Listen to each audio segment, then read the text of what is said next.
Hey, this is Marilyn Gigliotti. Hey, this is Brian O'Halloran. Hey, everybody. My name is Scott Schiaffo, actor best known as the Chulies Gum Guy from the film Clerks. And welcome to Clerks Minute. You're listening to Clerks Minute. And I'm not even supposed to be here today.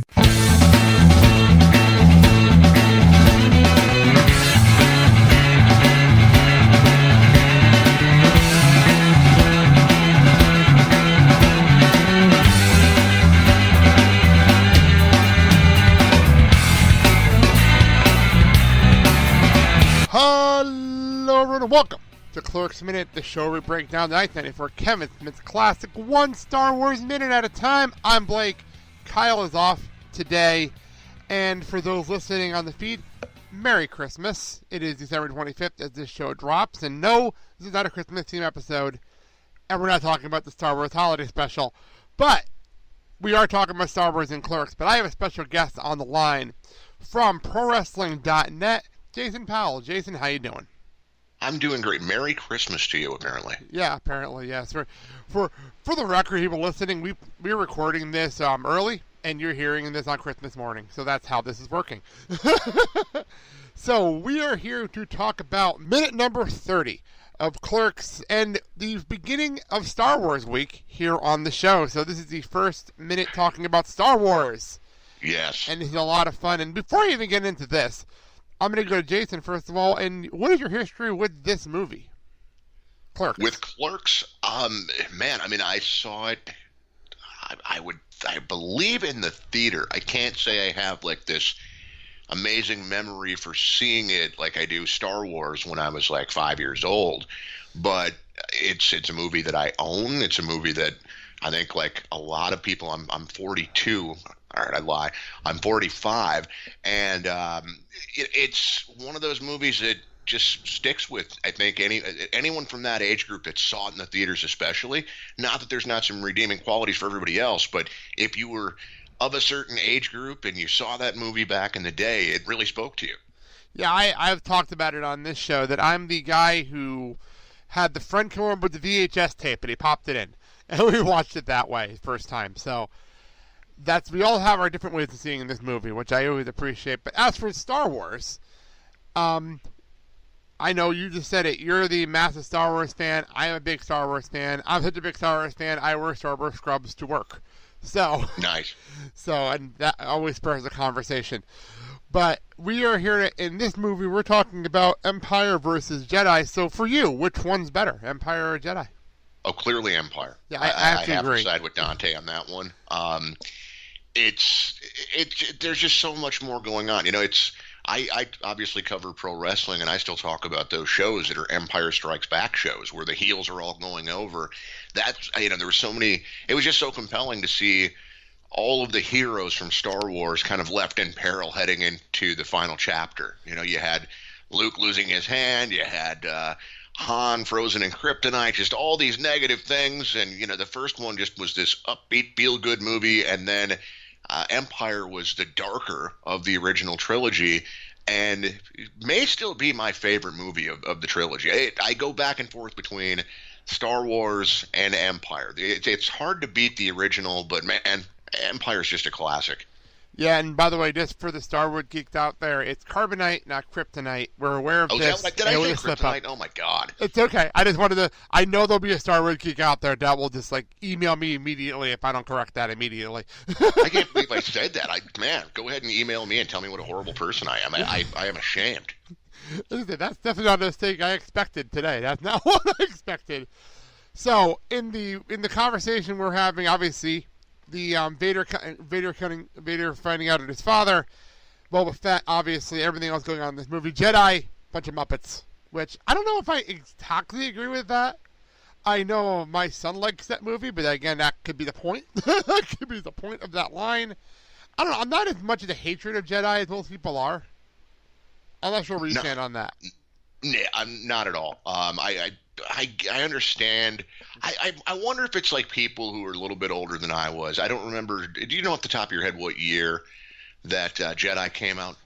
Actually, I want to say 83, but I'm going to double check that real fast, actually. Yeah, I'm like 11 years old when I see it, roughly. And for me, didn't bother me. I wasn't a Ewok. I didn't dislike the Ewoks, but it was like my younger brothers who had the stuffed Ewoks, and I mean they made a fortune off of those things. I wonder if it was more people who were teenagers at that point and a little bit older kind of going, they see through it a little bit more than like I did at that age, that it was this great marketing ploy. And I mean, it worked in my household. My brothers each had their own stuffed Ewok that they would take to bed every night. And I had Yoda Underoos. I don't want to throw them under the bus completely. Not when I was 11, when the first movie came out, somewhere after that, whenever the Underoos came out, I wanted someone else. I don't remember why I ended up with Yoda, but they were these hideous green Yoda Underoos that I ended up getting.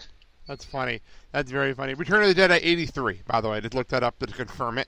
So I would have been 11, yeah. Yeah. So it just, they were fine with me. I thought that they were kind of cool. I didn't, it's probably it definitely is my least favorite of the original trilogy, but that's like, it's, picking your of three of your favorite flavors of a Dairy Queen Blizzard, going, I don't like this one as much as the other two. They're all great. Yeah, I have to agree with that. So, I'm looking at, I actually have the original script for the movie, Clerks, in front of me. And there's actually a whole bit cut out of the conversation in the movie. Really? Which I'm going to actually, hang on a second. There we go. I actually will read right here. It's actually interesting. I've never seen this Christmas before. morning cough. Yes, it is. I have never actually read this before, so here we go. This is a whole conversation about the Empire, which I did not know about. So here we go. I noticed it today. What's that? Dante asks. Vader's boss. Dante says the Empire. Randall. The Empire. Now, the Emperor is kind of a spiritual figure. He's like the Pope for the dark side of the Force. He's a holy man, a shaman, kind of, albeit an evil one. Now he's in charge of the Empire. The Imperial government is under his control, and the entire galaxy is under Imperial rule. Then wouldn't that logically mean that it's a patriarchal if the head of the Empire is a priest of some sort? And then it stands to reason that the government, therefore, one based on religion. Wow. Thank you, Kevin Smith, for bringing that into this movie. And, of course, he wrote the script before we get the prequels. So, yeah, I mean, it makes sense. That's impressive. I'm not going to lie. I never read that before today. You think Kevin Smith is spending his Christmas morning listening to us? You know what? I hope so, because He should be. I know that we've had, in the past couple of weeks of people listening to the show, we've had guests on the show from the movies. I'm hoping it got back to him.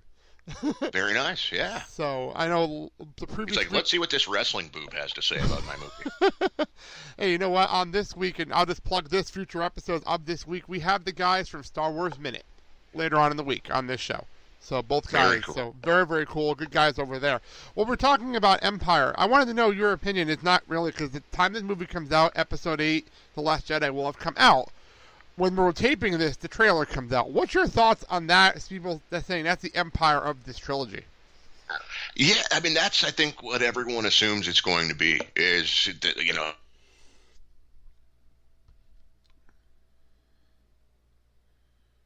We'll see. I mean, the first one was, the first of the new batch was very feel-good, and rightfully so. I mean, I know I've heard the criticisms that people had that it was too similar and all of that. I think they brought people back in a big way. I think that's what the average person out there was looking for. South Park has the member berries, and it's like, well, yeah, but that's what they needed to do. I thought J.J. Abrams did a hell of a job. I thought it was a great movie. And this one, the trailer, I'm trying not to just overly dissect it, because, okay, you see the scene where it looks like the villain and the hero are coming together, and he's gonna show her the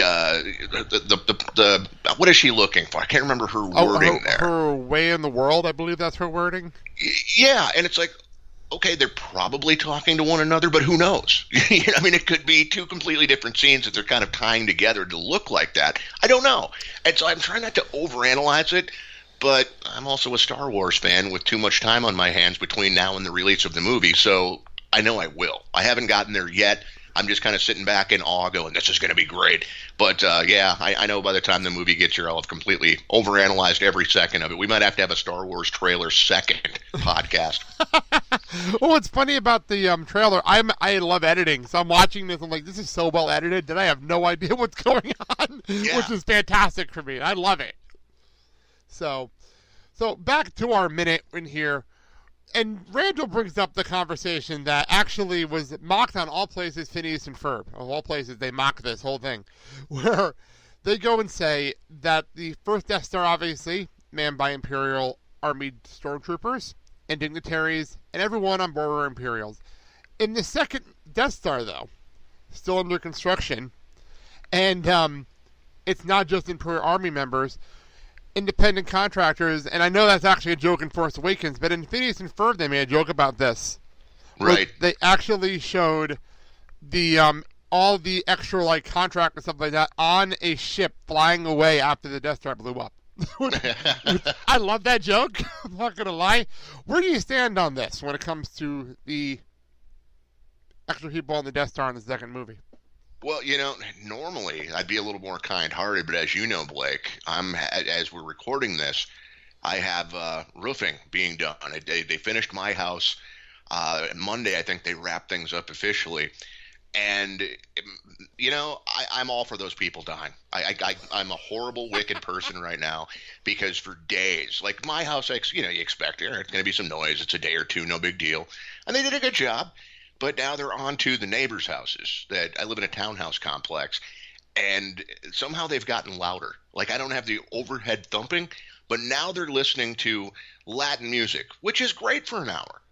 And then after an hour, you just want to like go out there and destroy the boombox that they're listening to. Really upbeat and peppy, makes you feel good. And then there's like this dark Anakin-like turn that takes over your body, and you seriously just want to destroy that boombox. It all sounds too similar, and because of that, and all the banging that I have to listen to, and all the nails that they're leaving out in the main road here that kind of connects everything in the townhouse, I'm going to end up with a flat tire because of these people, so I wish they were on the Death Star when it was blown up. You know, it's funny. We have some neighbors across the street from us that during the summer, they love having their summer nighttime parties. And it's always that kind of music that after about 20 minutes, I'm like, okay, enough. I get it. I think they moved next door. We have those neighbors. I'm not kidding you.